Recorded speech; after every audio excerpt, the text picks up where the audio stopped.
เรียนรู้ขันธ์ทั้งห้าด้วยการมากำหนดดูลักษณะขันธ์อยู่ที่การเกิดและดับไปการดูขันธ์เกิดดับต้องจับเอาอารมณ์ให้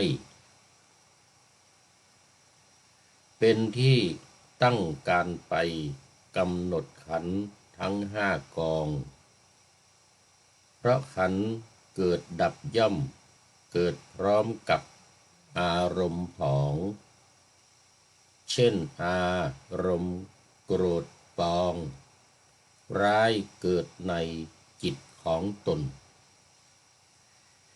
กายได้รับความเร่าร้อนใจเราขณะโดนความโกรธเข้าเผารนจัดเป็นรูปขันธารมณ์ความรู้เกิดในขณะที่โกรธแค้นขื่นขมเป็นเวทนารมณ์การจำอารมณ์โกรธเคืองจัดเป็นสัญญาขันธ์การปรุงแต่งอารมณ์เคืองทำให้เครียดแค้นเคืองจัดเป็นสังขารขันธ์กองการรับรู้ในการปรุงแต่งนั้นจำสนองอารมณ์โกรธทั้งผองในความรู้สึกโกรธเคืองในกายที่เร่าร้อนขณะค้อนใจขุ่นเคืองจัดเป็นวิญญาณเนื่องเพราะรู้อารมณ์ทั้งปวงขอถวายความนอบน้อมแด่พระรัตนตรัยมีพระพุทธเจ้าเป็นต้นขอถวายความเคารพพระมหาเถระพระเถรานุเถระเจ้าคณะพระสังฆาธิการทั่วโลกมีพระเดชพระคุณพระธรรมเสนาบดีรองขออภัยเจ้าคณะภาค7วัดพระธาตุดอยสุเทพเป็นต้นและขออำนวยพรแด่ท่านผู้ฟังท่านผู้ชมสาธุชนพุทธบริษัททั้งหลายวันนี้รายการนาวาวังทองของวัดพระธาตุดอยสุเทพออกอากาศทางสถานีวิทยุพระพุทธศาสนาแห่งชาติและจริยธรรมวัดพระธาตุดอยสุเทพเวลา7:30 นาทีถึง8 นาฬิกาในวันศุกร์เสาร์และอาทิตย์และเวลาบ่ายโมงถึงบ่าย2 โมงในวันศุกร์และวันเสาร์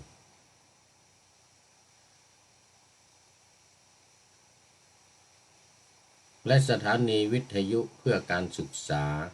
พระพุทธศาสนาและวัฒนธรรมวัดป่ายหินตำบลสุเทพอำเภอเมืองจังหวัดเชียงใหม่มีท่านพระครูสมุวิสุวัตรวรกิจโจเป็นผู้อำนวยการออกอากาศเวลา18ถึง19 นาฬิกา5 โมงเย็นถึง6 โมงในวันพุธเวลา14ถึง15 นาฬิกาวันศุกร์และวันเสาร์และเวลา15ถึง16 นาฬิกา ในวันอาทิตย์ ขอไป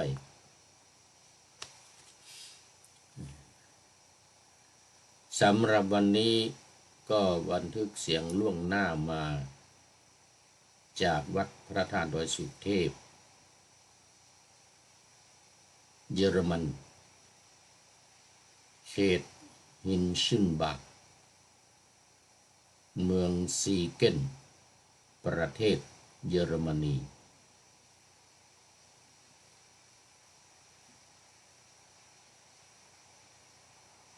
เหมือนเดิม วันนี้รู้สึกว่าสมองจะตื้อๆไปหน่อย เนื่องจากว่ามันดึกแล้วตอนนี้ เสร็จรายการนี้ก็จะได้หลับนอน เพราะว่าที่นี่ก็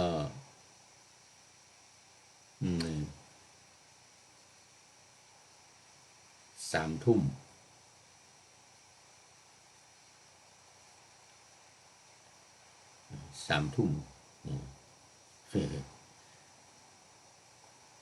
FC ทั้งหลายก็คงเข้านอนกันหมดแล้วหลับปุ๋ยกันไปหมดแล้ว คงจะไม่มีละวันนี้ จะต้องหาเรื่องมาพูดคุยให้หายเหงา หายง่วงหายเหงาละโดยบางทีก็เอาบทประพันธ์นี่มาอ่านเป็นทำนอง อ่านเป็นทำนองอย่างวันนี้นี่ก็อยู่ในหัวข้อใหม่คือหัวข้อว่าเรียนรู้ขันธ์ห้า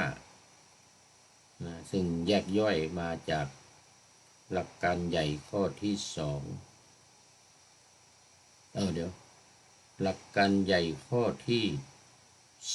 3ข้อที่3ว่าท่องขันธ์ห้าข้อที่3ขยายจากข้อที่3เป็นการเรียนรู้ขันธ์ห้าเพิ่มเติมจากการท่องมาคือการท่องเนี่ยเพื่อที่ให้จำการเรียนเกี่ยวกับขันธ์ห้าเนี่ยก็เพื่อที่จะให้เกิดความเข้าใจให้เกิดความเข้าใจ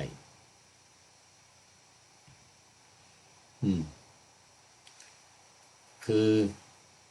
ขันธ์ห้านี้เป็นส่วนสำคัญของตัวเราซึ่งประกอบขึ้นด้วยรูปกับนามส่วนที่เป็นรูปคือร่างกายของเราส่วนที่เป็นนามคือความรู้สึกเวทนาความจำสัญญาการปรุงจิตสังขารการรู้ผ่านอินทรีย์6คือตาหูจมูกลิ้นกายและใจอันนี้เรียกว่าวิญญาณเรียกว่าวิญญาณเพราะฉะนั้นขันธ์ห้านี่เนี่ยเป็นตัวสำคัญตัวขับเคลื่อนในร่างกายของเราก็คิดดูว่าถ้าไม่มีรูปไม่มีร่างแขนขานิ้วมือก็ไม่มีหูตาจมูกก็ไม่มีมีแต่ตัวแล้วไม่มีพวกเนี้ยมันจะเป็นคนได้ยังไง มันก็ไม่เป็นคนนี่ไม่ก็สมมุติว่าเป็นคนไม่ได้เนี่ยถ้าไม่มีหูมีตามีปาก ไม่มีแขนแข้งขานี่นะ ไม่มีเส้นผมไม่มีศีรษะ ก็เรียกไม่ได้ว่าเป็นคนหรือเป็นตัวเป็นตนคือคนนั้นคนนี้ตั้งชื่อเข้ามาแปะนี่ว่านี่พระครูปริยัติยานุศาสตร์เป็นชื่อที่ตั้งขึ้นแปะกับร่างกายนี้ให้รู้ว่าร่างกายนี้มันคือใคร ให้รู้ว่ามันคือใครมีอาการยังไงเป็นไปยังไงความรู้ความสามารถสติปัญญาเป็นยังไงนี่เป็นต้นนะไม่งั้นก็ไม่สามารถที่จะรู้ได้ถ้าไม่มีการสมมุติเป็นความจริงอย่างหนึ่งเขาเรียกว่าความจริงโดยสมมุติขึ้นมาดังนั้นมันจึงมีหลักการที่ไม่ให้ไปยึดไปติดไปลุ่มไปหลงเนี่ยขึ้นมาเขาเรียกว่าไตรลักษณะคือมันมีลักษณะอยู่3อย่าง1มันเป็นทุกข์1มันไม่เที่ยง2มันเป็นทุกข์3เป็นอนัตตาถ้าอยู่ในลักษณะ3อย่างนี้เราเรียกว่ามันเป็นรูปกายของคนเราสิ่งที่สมมุติกันขึ้นมาชั่วครั้งชั่วคราวพอให้เป็นที่รับรู้กันพอให้เป็นที่รับรู้กันไม่ให้เข้าไปยึดไปถือไปติดอยู่กับมันถ้าไปยึดไปถือไปติดอยู่กับมันก็จะต้องอยู่ไปจนตายแล้วก็ยังติดไปอีก ตายแล้วก็ยังติดไปอีกติดใจไปติดวิญญาณไปเกิดที่ไหนสิ่งเหล่านี้ก็ตามไปนี่ฉะนั้นจะต้องเรียนรู้มันให้เข้าใจท่องให้จำทำให้เข้าใจนี่เป็นสิ่งที่สำคัญในหลักการของสำนักศึกษาดอยธรรมนาวาของท่านอาจารย์เจ้าคุณต้นหรือท่านเจ้าคุณทวีวัฒน์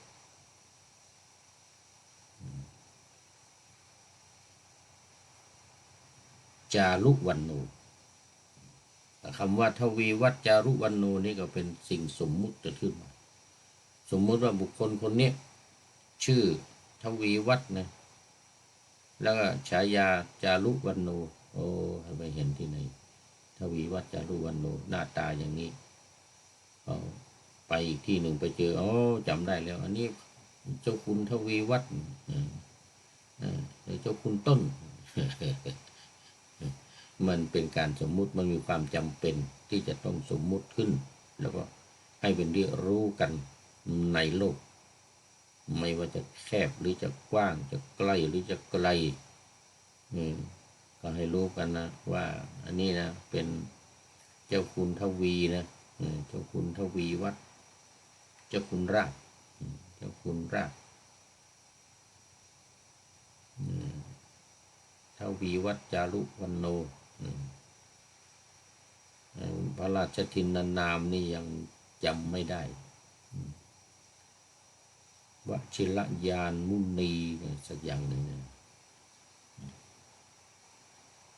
พระวชิรยานมุนีพระราชวชิรยานมุนีถ้าจำไม่ผิดนะผิดก็ต้องขออภัยด้วย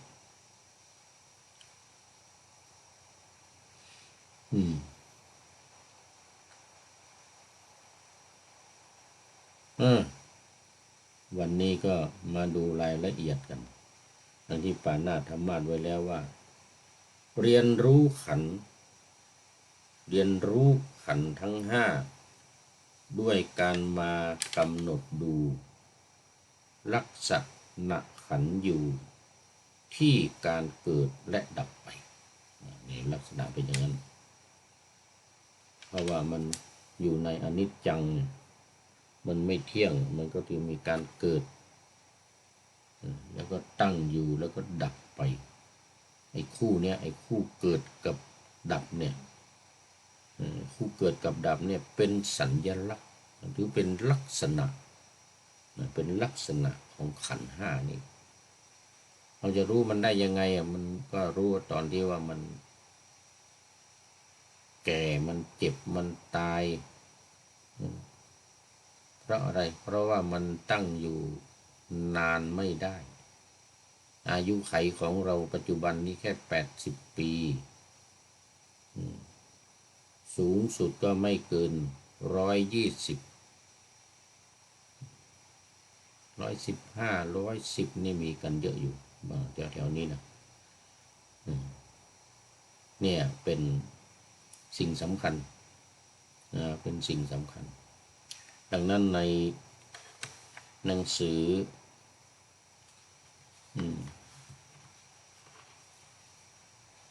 แนวทางปฏิบัติธรรมนาวาวังหน้าที่10ใจความก็คือเรียนรู้ขันธ์ห้าด้วยการกำหนดดูลักษณะขันธ์ห้าเกิดดับการดูขันธ์ห้าเกิดดับจะต้องยกเอาอารมณ์สิ่งที่ผ่านเข้ามาได้ให้รับรู้เช่นมีความโกรธเกิดขึ้นมีความเกลียดมีความ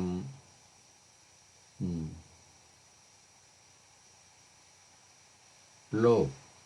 มีความใคร่เป็นต้นเกิดขึ้นก็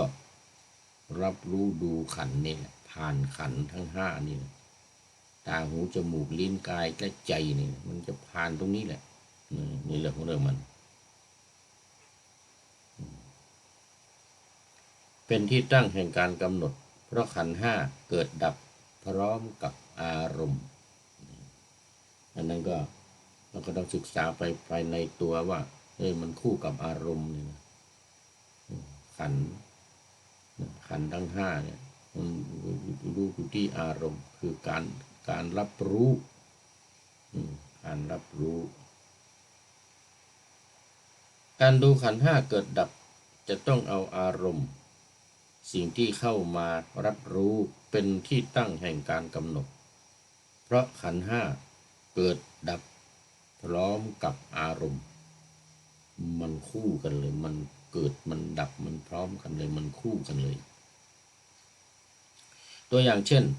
เมื่อเกิดอารมณ์โกรธขึ้นในจิต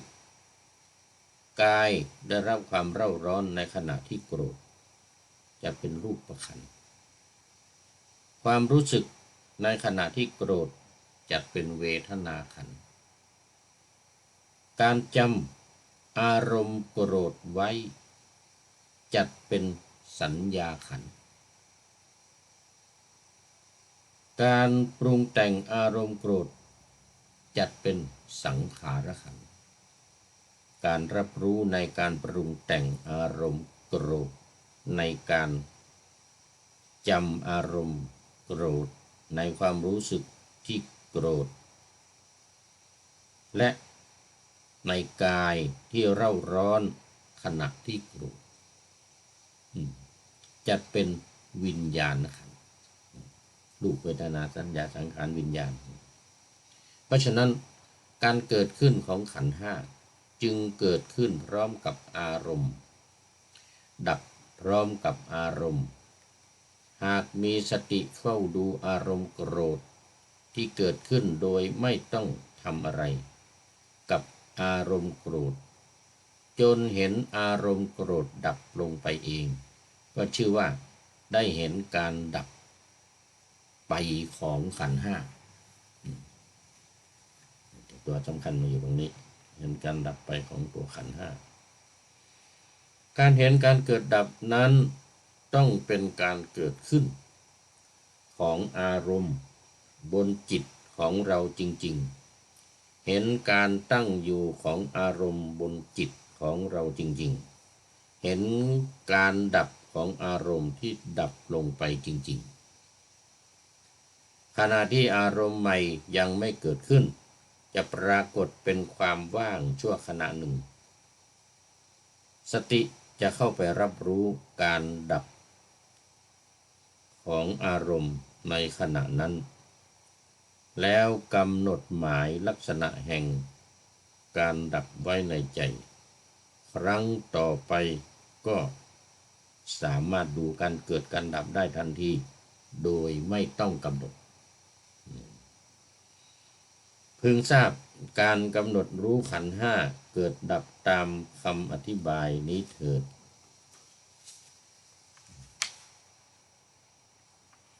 ดังนั้นเราก็พอจะสรุปใจความได้ว่าการกำหนดขันธ์ห้านี่คือการรู้การเรียนรู้นั่นเองว่าขันธ์ทั้งห้าเนี่ยรูปเวทนาสัญญาสังขารวิญญาณเนี่ยมันเป็นยังไงลักษณะมันเป็นยังไง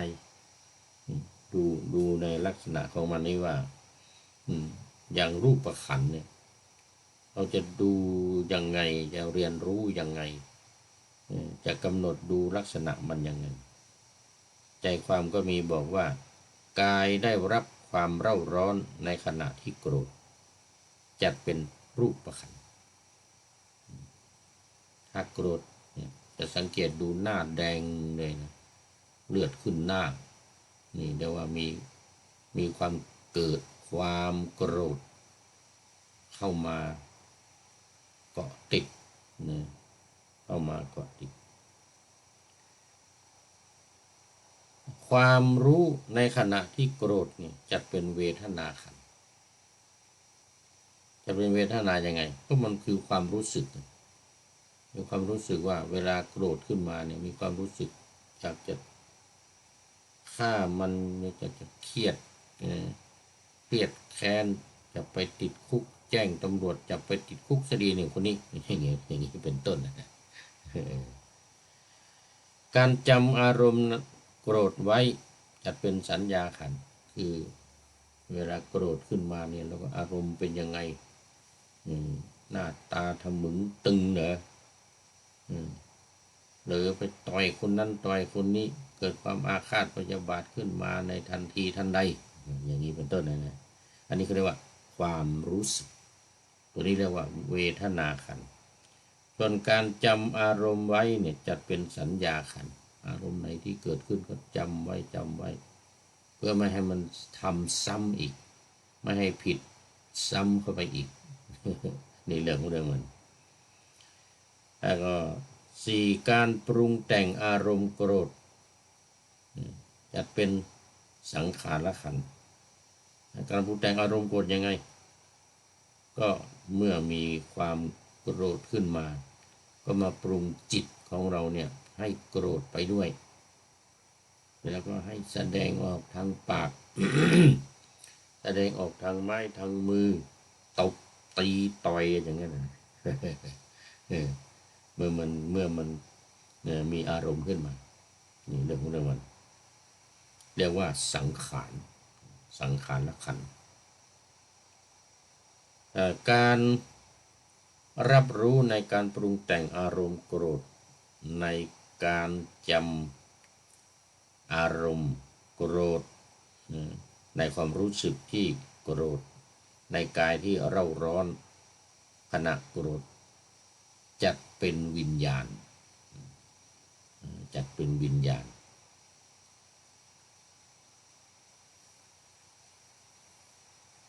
เป็นต้นเป็นต้นเพราะว่าตอนนี้หมดเวลาอีกนิดหนึ่งก็คือว่าการรับรู้ในการปรุงแต่งอารมณ์โกรธในการจำอารมณ์โกรธในความรู้สึกที่โกรธในกายที่เร่าร้อนขณะโกรธจัดเป็นวิญญาณคือได้พูดบ่อยๆแล้วว่าวิญญาณเนี่ยมันจะเกิดขึ้นมันต้องอาศัยการเกิดขึ้นมาเนี่ย รูปเวทนาสัญญาสังขารแล้วก็วิญญาณที่เอาไว้เป็นตัวสุดท้ายนี่ก็เพราะว่ามันจะต้องกำหนดรู้ว่ามันปรุงแต่งเรายังไงมานานเท่าไหร่อันที่อายุ60ก็60ปี70ก็70ปี50ก็50ปีเพราะว่ามันจะติดมากำเนิดออกมาเริ่มในร่างกายนี้ก่อนแล้วจึงขยายออกมาข้างนอกผ่านทางปากผ่านทางกายที่ดำเนินการอย่างนี้เป็นต้นแล้ววันนี้การเรียนรู้ขันธ์ห้านี้ก็พอได้ดูแล้วว่ากำหนดรูปขันธ์ดูลักษณะของมันเป็นยังไงสังขารเนี่ยตัวตนของคนเนี่ยเตี้ยสูงต่ำดำขาวยังไงฟันขาวหรือเปล่าอะไรเงี้ยนะอันนี้ก็เป็นกิจเป็นหน้าที่ของเราที่จะต้องพึงปฏิบัติตามคือต้องเรียนรู้ทุกสิ่งทุกอย่างต้องเรียนรู้ทุกสิ่งทุกอย่างให้มันแจ่มแจ้งกระจ่างชัดคือเข้าใจในทางสำนักนี้ว่าจำเข้าไปในใจจำเข้าไปในใจให้แม่นยำนี่เป็นต้นวันนี้เวลาหมด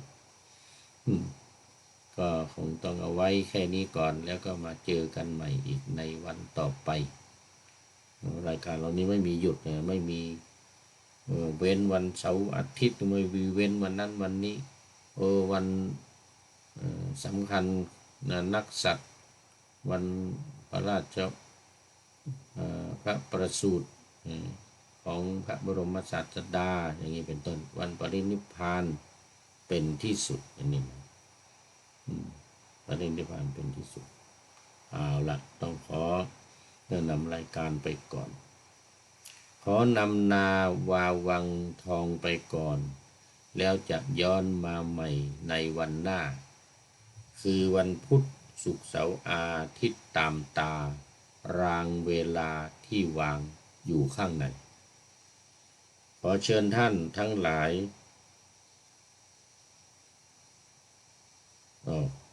เป็นธรรมะจากพระราชวังเป็นนาวาโด่งดังสว่างไสวเป็นทองคำล้ำค่ากว่าสิ่งใดชุบชีวิตจิตใจให้ใสงามขอเชิญท่านทั้งหลายนำไปท่องตามคุณของพระรัตนสามพุทโธเมนาโถธัมโมตามสังโฆเมนาโถยามภาวนาว่าบ่อยๆซ้ำๆจำในจิตจนมันติดในใจไม่หายหน้านอนนั่งยืนเดินจำทุกเวลาตั้งแต่ตื่นขึ้นมาถึงหลับไปขอทุกท่านได้ผลจากปฏิบัติได้กำจัดความทุกข์พบสุขใสพลันปลอดโปร่งโล่งสบายทั้งกายใจอยู่ที่ใดใจสงบพบนิพพานขอเจริญพร